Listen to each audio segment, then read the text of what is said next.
Well, good evening. Talk about a job that'll make your hair go white. But what a pleasure it is to be here tonight. Colonel, thank you very much for hosting us. To the Commandant, to your wife Trish, thank you for the lifetime of sacrifice and service that you've given the nation. And likewise the family, like so many other families do as well.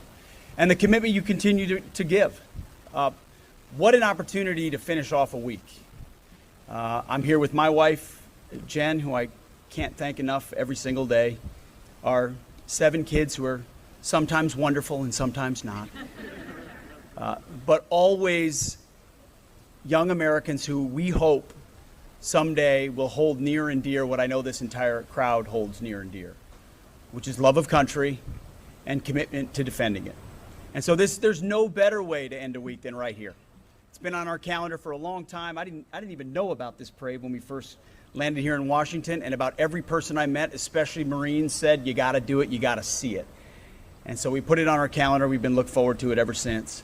The Marine Corps in its 249th, soon to be 250th year, still sets a standard in a way that you should be incredibly proud of. Every Marine should be incredibly proud of, and I say that as a soldier.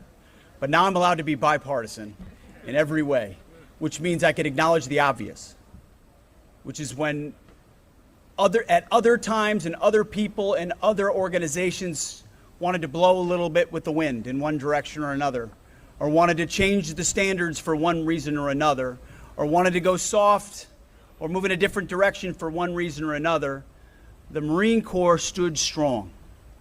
It never wavered. It didn't change. It stayed committed to its ethos, that warrior ethos.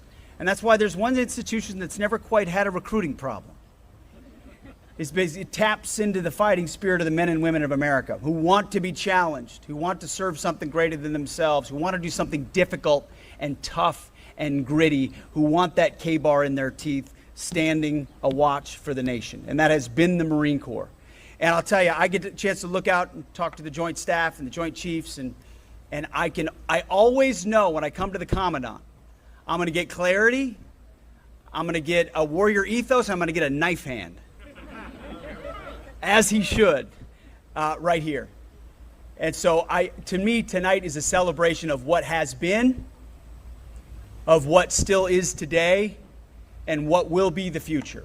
Because I see some young families out here with kiddos. I brought my kids intentionally, because these are the types of things we need the next generation exposed to.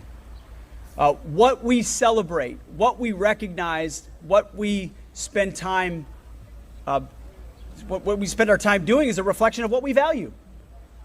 And in a society full of social media clickbait and celebrity worship, I want my kids, I want yours, I want our society looking up to these men and women in these Marine Corps uniforms.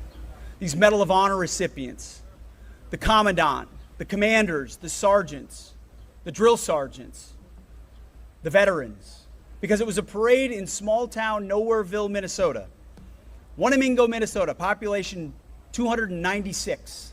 Small farm town where I used to go with my parents every Memorial Day, every 4th of July, and you would watch the parade, and it was like blink and you miss it.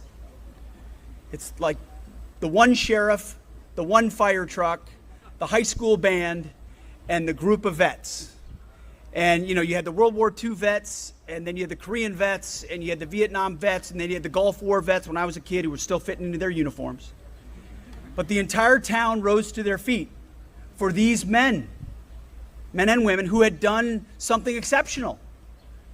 And, I'm sure they weren't marching they're not going to be high speed like we're going to see tonight, but they were proud, and the town was proud of what they'd done. And if it was Memorial Day, we marched all the way down Main Street, that wide Main Street, down to Memorial Park, because the parade was not about the vets marching, it was about those in town who'd given everything. And that perspective as a 10-year-old and an 11-year-old and a 12-year-old and a 13-year-old and a 14-year-old, I can't tell you there was one moment, but I'll tell you it was the aggregation of those moments, of those memories of watching that town celebrate, where a light bulb suddenly went off and said, wow, those men did something special. They did something exceptional. And I hope someday I can play my small part. Maybe I can do that. Maybe I can stand up for my country. Maybe it'll be my turn someday. And our country needs to do more of those things where we elevate those people and say, that's a model citizen. That's what it means to serve. That's what's special and important to us. So this is a microcosm of that, but thank you for doing it. And what a privilege it is to be here with my family. I hope we can help showcase things like this even more often, showcase the warrior ethos to the world. And that's our mission: revive the warrior ethos, rebuild our military, and reestablish deterrence. The eyes of the Marines that I see in the Indo-Pacific are the eyes of deterrence. Just as much as those beautiful B-2s that flew all the way from Missouri are the sign of deterrence to the rest of the world. It is on your shoulders that we stand, and it is to you that I am committed. So much of our Pentagon staff here are committed each and every day to simply have your back. That's all I ever wanted when I was a young leader. I wanted leaders that gave me a clear mission, the resources to do it, the training to do it, so we were ready, and then had our back when we had to make difficult decisions at difficult places that politicians in air-conditioned offices will never understand. That's our pledge to you. That's what President Trump always wants me to communicate to you, and that's what we will follow through on. So thank you to the United States Marine Corps for holding the line, for holding the standard in this country, and for still doing it today, Commandant. So we appreciate you, we salute you, and we look forward to one hell of a parade. Thank you very much. Appreciate it.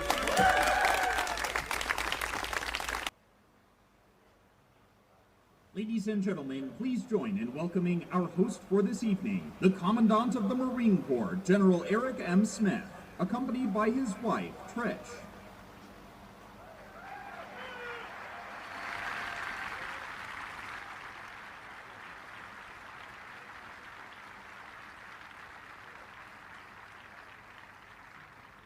And now, please join us in welcoming our guest of honor for this evening, the Secretary of Defense, the Honorable Pete Hegseth, accompanied by his wife, Jennifer, and children, Gunnar, Boom, Rex, Kenzie, Gwendolyn, Jackson, and Luke.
Good evening and welcome to the oldest post of the Corps, Marine Barracks, Washington, D.C., celebrating over 6 decades of performing evening parades here in our nation's capital.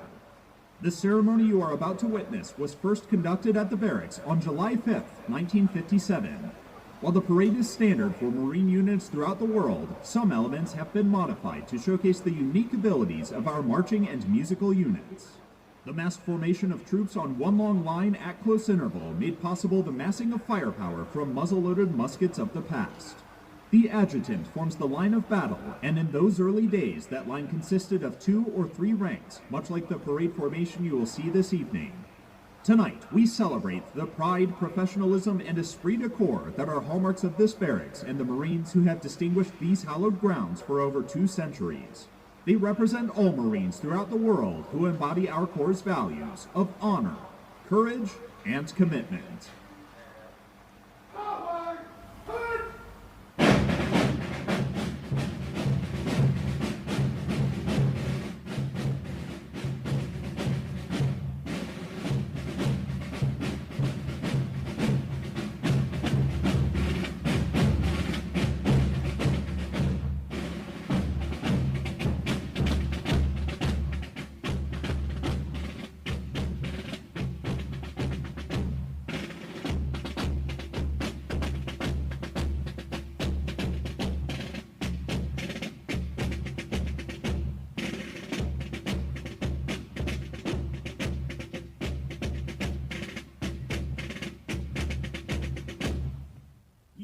the ceremony with a performance by the President's own United States Marine Band.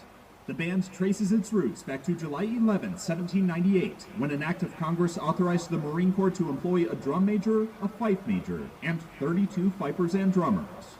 Today, the Marine Band has more than 150 members who proudly carry out its mission of providing music for the President of the United States and the Commandant of the Marine Corps. The band will open with a march by John Philip Sousa entitled Hands Across the Sea.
The most famous director of the Marine Band was legendary bandleader and the March King, John Philip Sousa, who led the band from 1880 to 1892.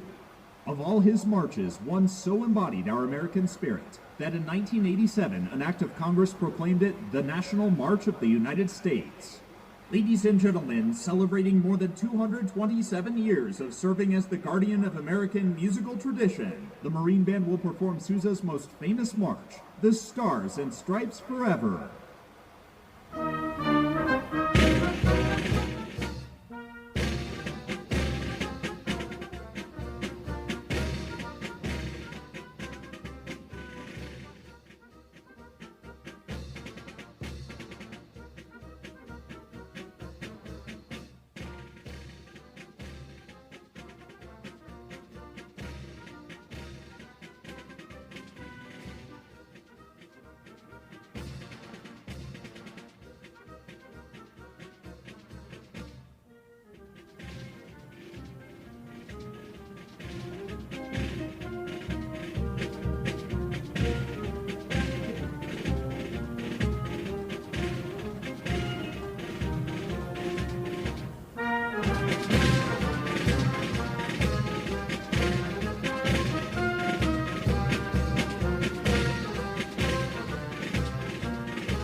Marine Barracks, Washington, D.C. was established on March 31st, 1801. This site was chosen for the new Marine garrison due to its proximity to the Washington Navy Yard and the newly finished Capitol by President Thomas Jefferson and our second Commandant, Lieutenant Colonel William Ward Burroughs. It is the oldest active post of the United States Marine Corps. Just beyond the north end of the parade deck stands the historic Home of the Commandants. It has been the residence of every Marine Commandant since its completion in 1806. The present occupants are the 39th Commandant and his lady, General and Mrs. Eric M. Smith. During our nation's bicentennial in 1976, the barracks and the Commandant's house together were designated a National Historic Landmark. The flag flying over the barracks this evening is a replica of the national ensign, displaying 15 stars and 15 stripes that would have flown here when the barracks was founded in 1801. It is the same version of the flag that flew over Fort McHenry during the War of 1812, inspiring Francis Scott Key's lyrics of our national anthem, earning this flag the iconic name, the Star-Spangled Banner.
Ladies and gentlemen, we are proud to introduce the official mascot of Marine Barracks, Washington, D.C., Corporal Chesty the 16th.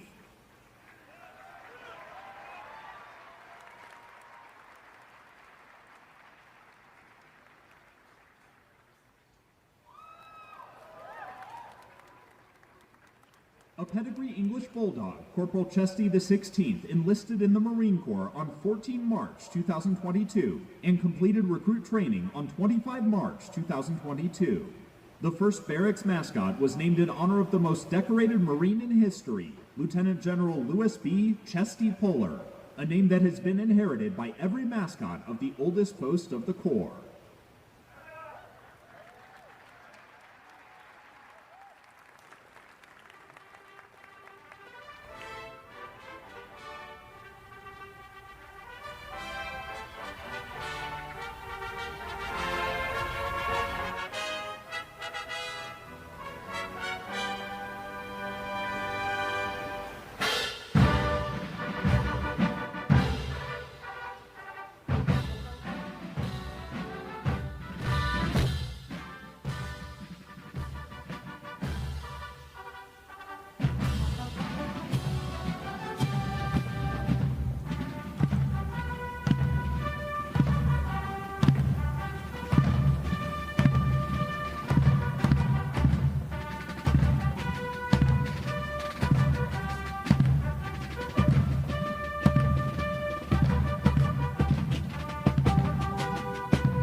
please rise for the presentation of the colors.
The Marine Corps color guard before you is unique.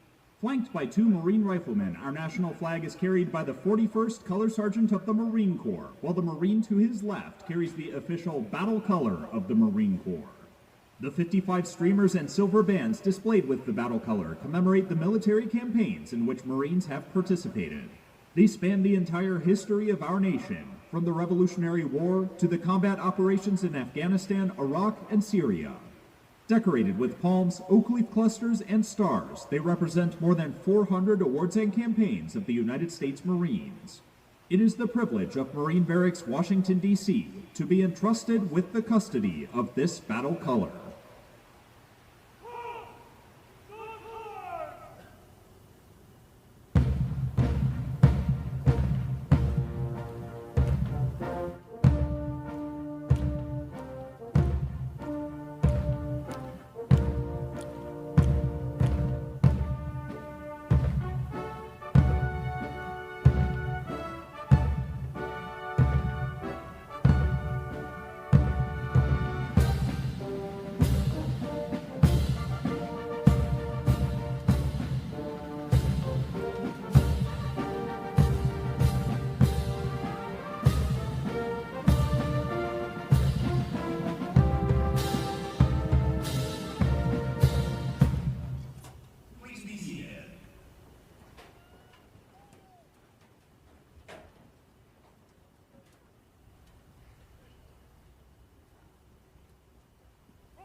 platoons in the spotlight represent over 7 decades of marching and rifle drill precision, a legacy of honor, commitment, and discipline that began during the Sunset Parades of 1948. The M1 rifles they carry with fixed bayonets are standard for all our marching platoons and weigh in excess of 10 1/2 pounds. The platoon executes its drill sequence without verbal cadence or commands. Marine Barracks, Washington, D.C. proudly presents the United States Marine Corps Silent Drill Platoon.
Barracks, Washington, D.C. is proud to present the Commandant's Own United States Marine Drum and Bugle Corps.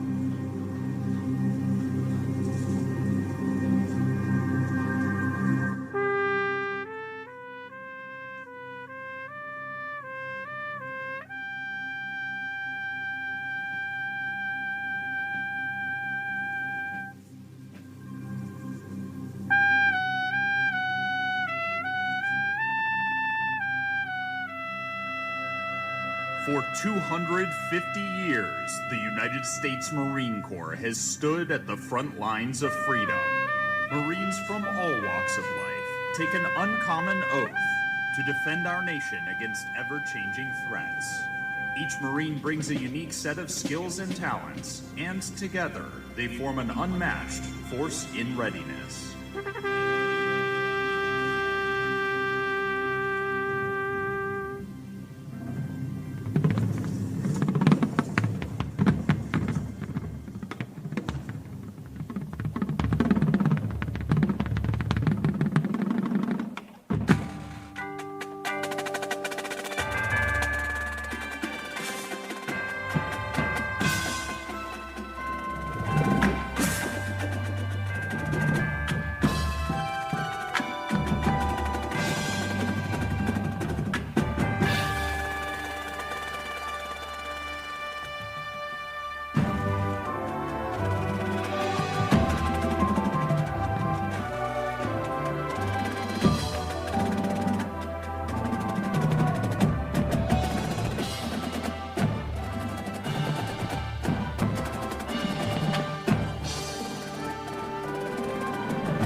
The Marine Corps slogan, "First to Fight," has guided and inspired Marines for generations. Throughout history, they have remained steadfast in upholding the Corps' values of honor, courage, and commitment.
Since 1775, Marines have put themselves in harm's way.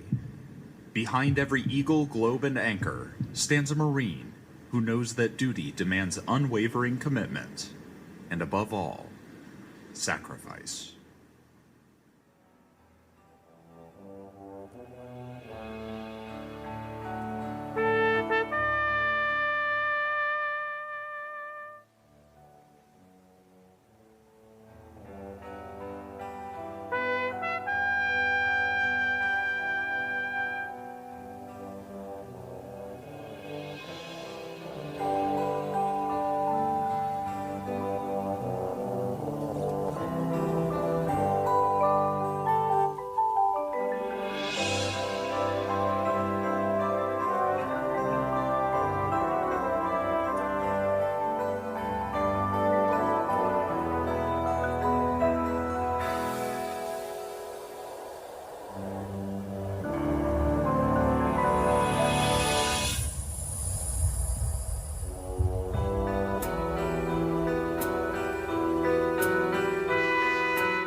Marines returning home are met with celebrations, a hero's welcome of parades and family embraces.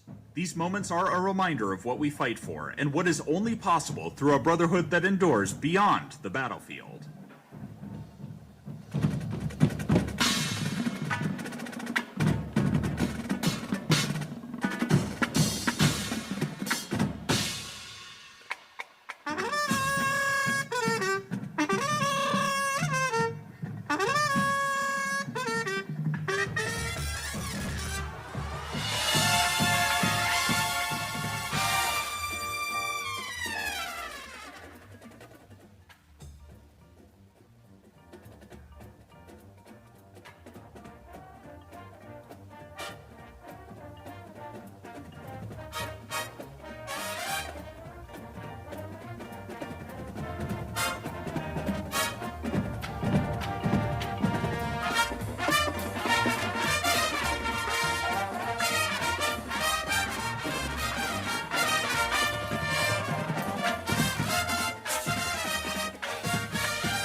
Marines fight not for glory, but for the Marine beside them.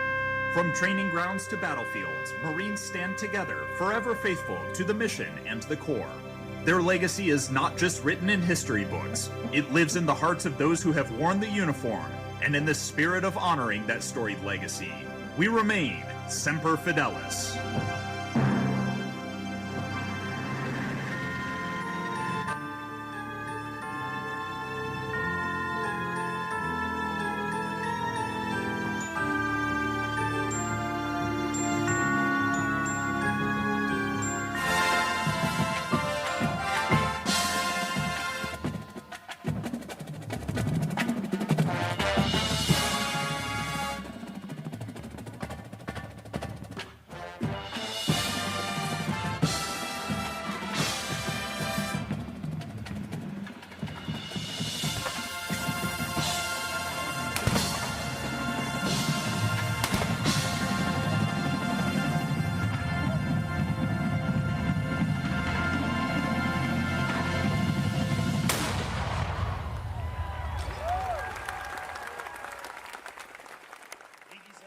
Once again, the Commandant's Own.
It is a privilege for Marine Barracks, Washington, D.C. to have as our guest of honor this evening, the Secretary of Defense, the Honorable Pete Hegseth.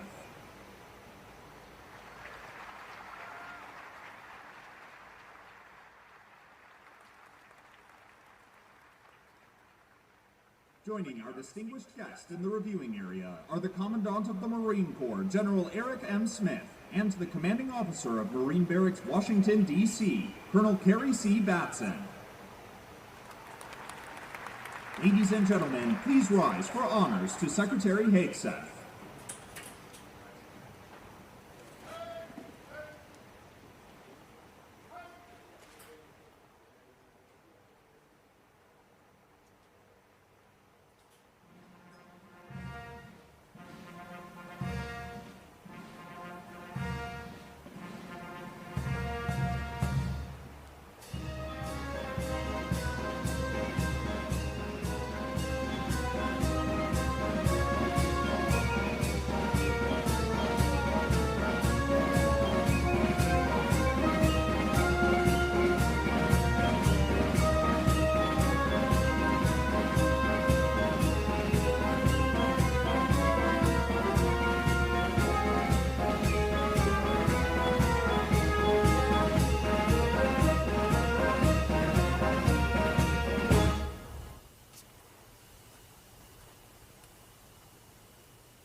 be seated.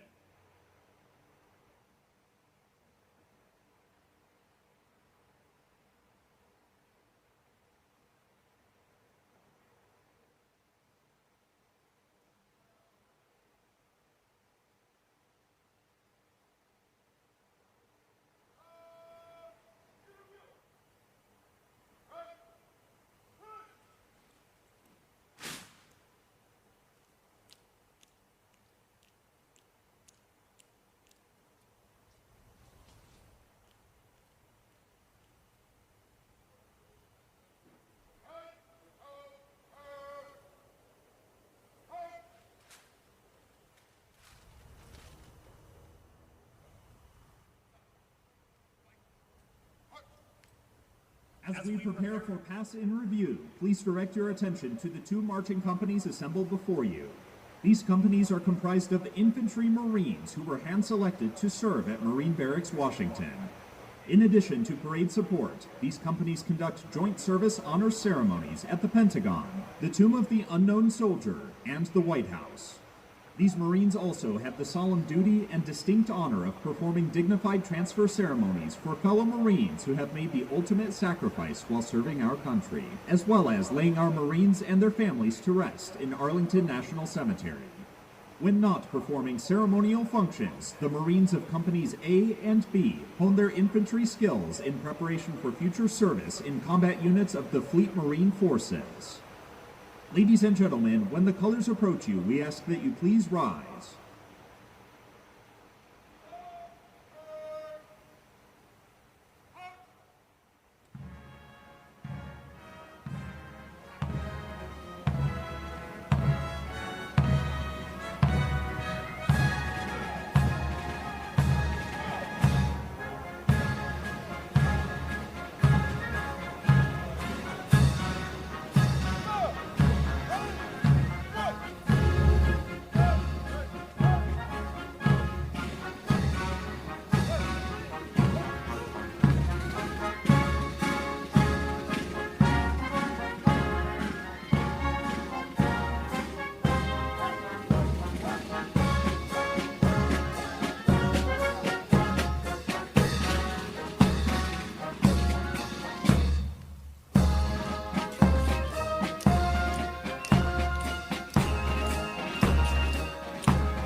Ladies and gentlemen, please rise and join us as we observe evening colors.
As we bring the evening parade to a close, the ceremonial bugler of Marine Barracks, Washington will emerge atop the ramparts and pay tribute to our beloved fallen comrades by sounding taps.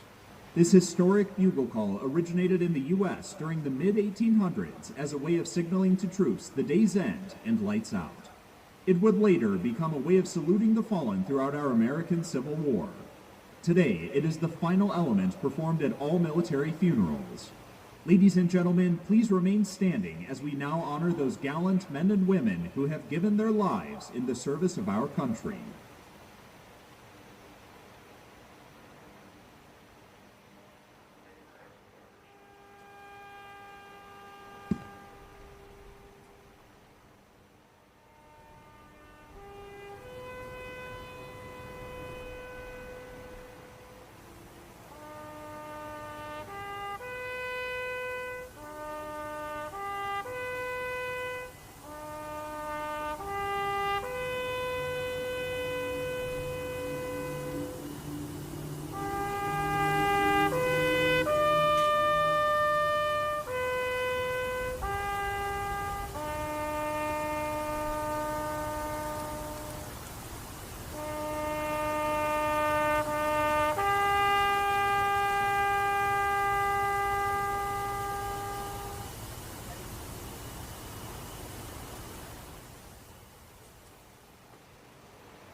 Ladies and gentlemen, this concludes our ceremony. You are free to depart the barracks at this time, and we ask that you please remain clear of Center Walk until the official party has departed.